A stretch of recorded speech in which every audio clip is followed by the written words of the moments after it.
આજે 19 જુલાઈ 2024 શ્રી સ્વામિનારાયણ મંદિર પંચાળા મંદિરની પાછળનો વ્યૂ.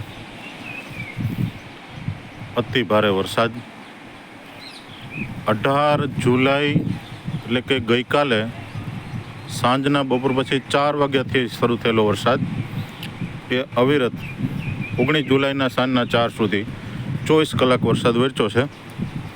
લગભગ 25 ઇંચ આસપાસ વરસાદ પડ્યો છે અને ઘેડની અંદર ફરીવાર આ બીજી મોટી સેલ આ વર્ષની. આજથી 17 દિવસ પહેલાં એક સેલ આવી પડી હતી. અને આ છે બગીચો પંચાળા મંદિરનો. આપણે પાણી ને બધું જોઈશું થોડું વિડીયોની અંદર. આંબાવાડી છે,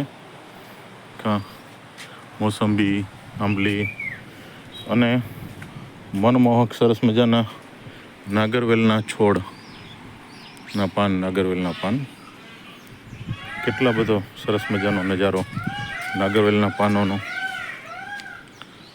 મોરલાઓ બોલે છે અને સરસ મજાની નાગરવેલ. આત્મનિર્ભર છીએ નાગરવેલ માટે. આ ચંદન છે સરસ મજાનું. આ ખારેક છે, શેરડી છે, પપૈયાઓ છે, બધા વૃક્ષોનો બગીચો આખો. વિવિધ વૃક્ષોનો, ઔષધિ વૃક્ષો છે. આની અંદર અસંખ્ય વૃક્ષો છે. ઝાડવાઓ ભાંગ્યા છે, તુલસી ભાંગી ગયા, ચંદન ભાંગી ગયું છે. સરસ મજાનો બગીચો. લીમડો છે, મીઠો લીમડો. આજમાં છે મીઠો લીમડો પણ એટલો બધો છે એ તો શાકદાળમાં ખૂબ નાખ્યો. આ ગુલાબનો બગીચો છે આખો.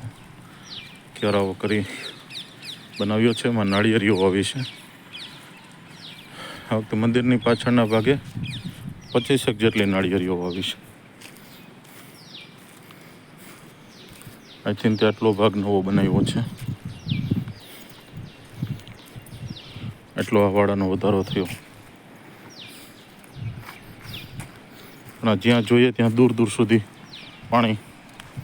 જ્યાં નદીનો પુલ છે, પુલની ઉપર ચડી રહ્યું છે પાણી. બાલાગામનો રસ્તો બંધ થઈ ગયો છે અને આ પાણી આખે આખું જોઈ શકો છો. દૂર દૂર સુધી ફેલાયેલું છે પાણી. બધી નાળિયેરીઓ આવી છે. સરસ મજાનો બગીચો કર્યો છે. નીચે પણ નાળિયેરીઓ આવી છે ટાંકાની પાસે. આ ટાંકો ને વાડો આપણો છે. 4 લાખ લીટરની ક્ષમતાનો ટાંકો છે. આ પાણી જો અહીંથી દેખાય છે, નીચે આપણી દિવાલથી હજી થોડું છેટું છે પાણી. પણ ત્યારબાદ આ દિવાલ 20 ફૂટ ત્યાંથી છે ને પછી 10 ફૂટ એટલે 30 ફૂટ પાણી હજી આપણા મંદિરથી નીચું છે. એટલે ગમે તેવું હોનારત થાય તોય પણ આપણે મંદિરની અંદર પાણી ના આવે. ખૂબ ઊંચી જગ્યા ઉપર આવેલું છે આપણું મંદિર.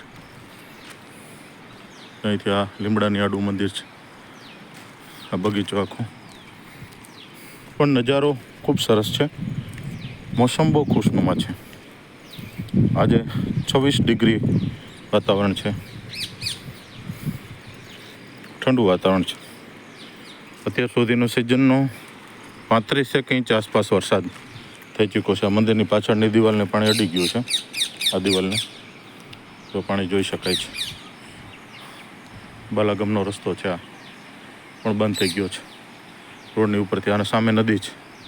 અત્યારે તો ખબર નહીં પડતી નદી ક્યાં છે. સરેરાશ મોસમ બહુ ખુશનુમા છે.